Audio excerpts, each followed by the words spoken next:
భారత ప్రభుత్వము శ్రీపురం లేదా శ్రీపుర లేదా సిర్పూర్ అనేటువంటి నగరాన్ని నామినేట్ చేస్తుంది అంటే ఇది ప్రాచీన దక్షిణ కోసల రాజధానిగా ఉండేది.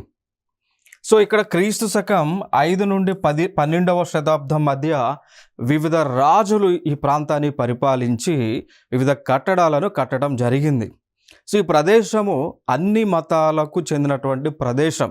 ఈ ప్రదేశంలో శివాలయాలు ఉన్నాయి, విష్ణు దేవాలయాలు ఉన్నాయి, బౌద్ధ విహారాలు ఉన్నాయి.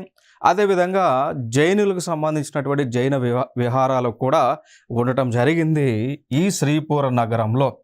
సో మనం చూసుకున్నట్లయితే దాదాపు 22 శివాలయాలు ఉన్నాయి, 5 విష్ణు దేవాలయాలు ఉన్నాయి, 10 బౌద్ధ విహారాలు ఉన్నాయి మరియు 3 జైన విహారాలు ఈ ప్రాంతంలో ఉండటం జరిగింది.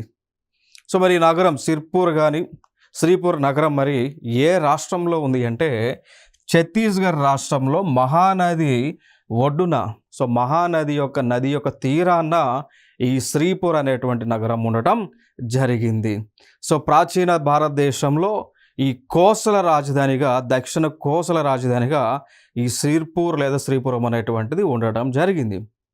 సో కాబట్టి ఈ ప్లేస్ని నామినేట్ చేయడం జరిగింది కేంద్ర ప్రభుత్వం యునెస్కోకు సంబంధించిన వరల్డ్ హెరిటేజ్ సైట్ జాబితాలో స్థానాన్ని సంపాదించడానికి.